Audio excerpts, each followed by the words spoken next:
Hello guys, welcome back to TechDose, and in this video we will see the single number 2 problem which is from Leetcode day 22 of the June challenge. So let us now look at the problem statement.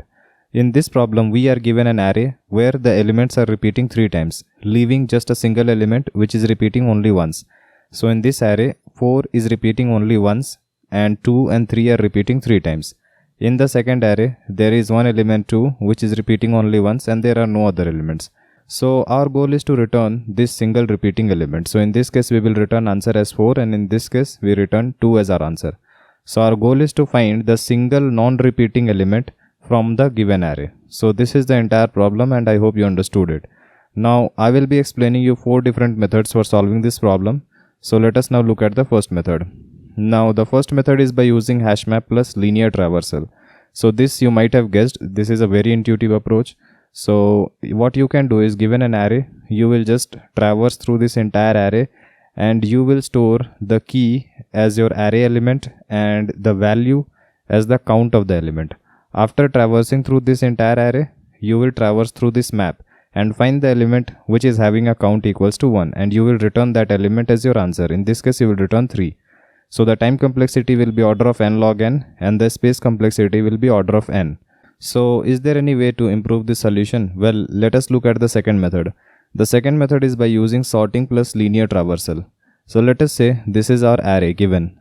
Here 2 is repeating 3 times, 3 is repeating 3 times, 4 is repeating only once and 5 is repeating 3 times. So after sorting, each and every number will be in clusters. So what is a cluster? Cluster is basically a combination of 3 elements having the same value. So after sorting, obviously all the elements having same value will form a cluster. Okay, and the single element will be in between 2 clusters. Or the single element can also occur as a first element or it can occur as the last element. Okay, so let us assume that it is between 2 clusters. So how do we find it? So after sorting, what we will do is we will start from this index 1 and let us say this is our I pointer. Now we will check if this array at I is equals to array at I minus 1. If they are equal, then it is forming a valid cluster. And then we will move 3 steps ahead. So 1, 2 and 3. Okay. Now our I will be pointing to this index 4. This is having a value 3. Now we will check if array at I is equals to array at I minus 1. If they both are equal, then they will be forming a valid cluster. Now we will be taking 3 more jumps. 1, 2 and 3. Okay. Now in this case, your array at I is not equals to your array at I minus 1. So in this case you have found your non-repeating element and that will be array at I minus 1. So you will simply return this value 4. Okay. So this is the general case where the single element is between 2 clusters.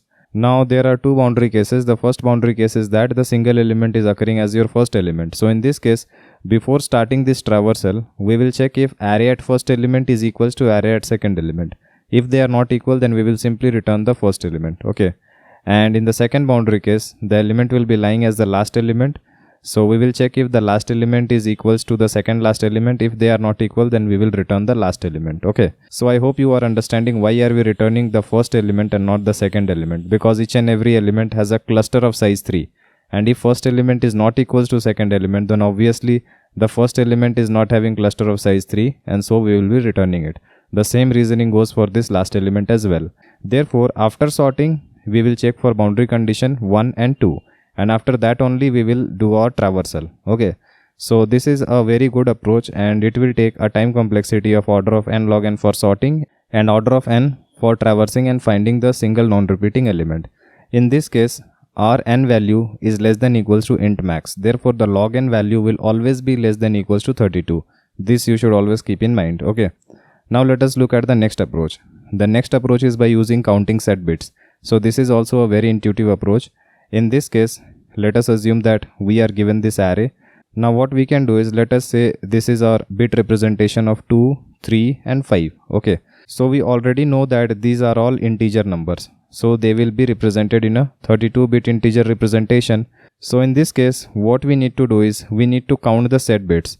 So this is the first bit position. So we will count the number of set bits. In this case, it is equals to 4. Okay, and we will also keep a answer variable. Answer will be equals to 0 initially. Now since we see that this is having count is equals to 4, which is not a multiple of 3, we will take the count here which is 4 and take mod 3.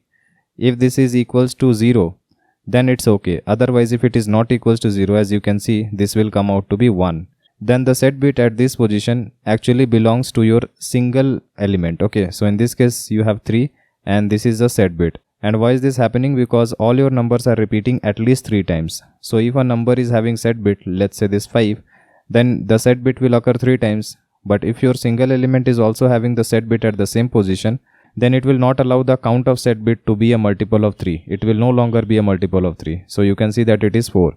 Therefore, at this position, that is at the first position, that is at the first bit, your single element will be having a set bit. So for that reason, we will include its weightage. We will add its weightage to your answer. So what is the weightage for the first bit? It is equals to 1. So we will add 1. Okay. So the weightage is basically decided by this shift operator. We will be taking bitwise AND with all these values. Now what will we do? We have checked for all these values. So we will shift this shift value by 1 bit. So if you shift this, then it will become 2. It is as good as multiplying this shift value by a value 2. This will do a left shift by 1 bit. Now you have a next value as 2. So what will we do? Again we will take bitwise AND of this shift with each and every number. And in this case as well, you can see that count will come out to be 4. And this is also not a multiple of 3. Therefore, your answer will also be adding this shift value, the current shift value, which is 2. Because the weightage of the second bit is 2. So 2 will be added and now your answer is 3. Now what will we do? After checking for the second bit, we will check for the third bit. So we will have to left shift this shift value. So left shifting is nothing but multiplying by 2. So this will be 4. Now you will again take bitwise AND with all these values and it will come out to be, the count will be 3. Now this is a multiple of 3. So you are sure that this current bit is not set in your single element. Okay. So this will not be included in your shift value. Like this, you will repeat for all the 32 bits. And after repeating this, whatever is stored in your answer variable will be the single non-repeating element. Okay, so I hope you understood the logic here. In this case, the answer will be equals to 3. So there are 2 points which are involved in this method. Check for all the 32 bits, and second point is use the shift to find if current bit is set. So what is the time complexity? Time will be order of 32 into n, which is not equals to order of n. Now sorting method is actually better than this method, because the worst case of sorting is order of 32n. As I have already shown you that log n is less than equals to this 32. Therefore, the sorting method will be faster than this method. Now in the counting set bits method, worst case and average case along with the best case are having the same time, since we are repeating the entire process 32 times for all the different types of array which we get. Therefore, the time in this case is fixed. Therefore, the sorting method is better than this counting bit method. Now let us look at the fourth method.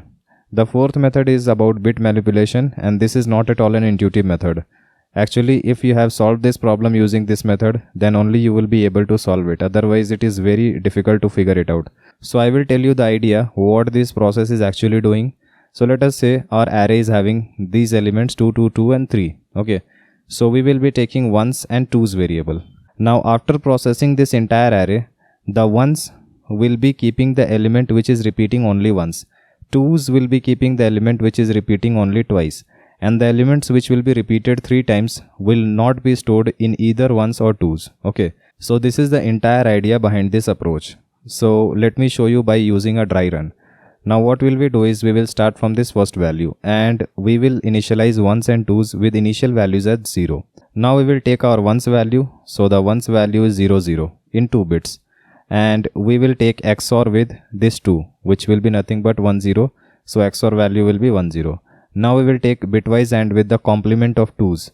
So complement of 2's, which is 0, will be 1, 1. And now the value will come out to be 1, 0. So this is the new value of 1's, and this is nothing but equals to 2. Okay. Now we will simply calculate the values for 2's in the similar way. So the 2's value is 0, so it will be 0, 0. And then you will take bitwise OR with this current element which is 2. So this is 1, 0. Now the value will come out to be 1, 0. And then again you take bitwise AND with the complement of the 1's value. 1's value is now 2. This is 1, 0. Complement will be 0, 1. So this will come out to be 0, 0. Okay.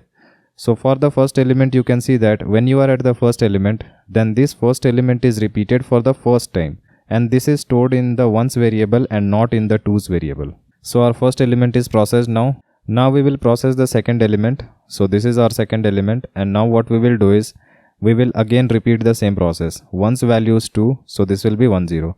We will take bitwise XOR with the current element which is 2, this will be 1 0. So the result will be 0 0. Now we will take bitwise AND with the complement of 2's. So 2's is 0, so complement will be 1 1. Now this will come out to be 0. So now the new value of 1's is equals to 0. And now we will find the 2's value. 2's value is initially 0 0. We will take bitwise XOR with the current value 2. It will be 1 0. So it will come out to be 1 0. Now you will take bitwise AND with the complement of 1's. 1's is 0 0. Complement will be 1 1. So this will be nothing but 1 0. Okay. So this will be 2 now. So 2's value is 2. Now you can see that first 2 elements are processed. So this 2 has occurred for 2 times. Therefore you can see that it has now been rejected by 1's and it has been included in 2's. Okay, so this is the entire logic for solving this problem. Let me just dry run again. So for the third value, what will be done? This is 2. Okay, so we will start with the 1's. So 1's is 0 0. We will take bitwise XOR with the current value 2's. It will be 1 0. It will come out to be 1 0. Now we will take bitwise AND with the complement of 2's. So 2's is 2. So complement will be 0 1. Now the AND value will be 0. So this value will now be 0. We will repeat it for 2's. So 2's value is 2. Current value is 2. So bitwise XOR will be 0 0. And you will take bitwise AND with the complement of 1's. So 1's value is 0. It will be 1 1. Now it will also be 0 0. So you can see that the first 3 elements are now processed. So this element 2 has occurred for 3 times. So you can see that when this 2 had occurred for the first time, 1's was storing that element. When this 2 occurred for the second time, 2's was storing this element. And when this 2 occurred for 3 times, then this value was rejected by 1's and 2's. Okay, so the 1's and 2's are now 0 0 because this 2 is repeated for 3 times. Now we will move on to the next element, which is 3. So for 3 we will again repeat the process. 1's is 0 0. 3 will be 1 1. Okay, so we will take bitwise XOR. So it will be 1 1. We will take bitwise AND with complement of 2. It will be 1 1. So value will be 1 1. Now this will be storing value 3. So for 2's, we will repeat the same process. It is 0 0. And then we will take bitwise XOR with 3. And now it will come out to be 1 1. We will take bitwise AND with complement of 1's. So this will be 0 0. And this will come out to be finally 0 0. Okay. So you can see that this 3, since it occurred for the first time, is stored in 1's, but it is not stored in 2's. So the entire idea for using this bit manipulation technique is to store the result in 1's if it has occurred for 1 time. So in this array, it is guaranteed that all the elements will be occurring for 3 times except for a single element which will just be repeating 1 time. Okay. So after processing this entire array using this method, 1's will be storing the element which will be occurring for just a single time. In this case, just for simplicity and explaining you the concept, I took an sorted array, but the elements can be present anywhere. It may or may not be sorted. Okay. So we will finally return 1's because 1's will be storing the element which is just occurring for a single time. And the time complexity for solving this will be order of n, provided this bitwise XOR and bitwise AND is order of 1 process. So let us now look at the code. So this is the code. As you can see, this is the first method, which is a combination of XOR plus AND, and this is nothing but our fourth method. Okay. Now this is the third method, which is nothing but the counting set bit method. It is commented. You can uncomment and run it. Now I have also provided the code for the sorting method, which is at the last. So this is the most intuitive approach actually, sorting, and this is one of the fastest and the best one. So I hope you were able to understand this explanation. If you have any other approach or solution in different languages, then please post below so that everyone can take benefit from it. Like and share our video and subscribe to our channel in order to watch more of this programming videos. See you in our next video. Thank you.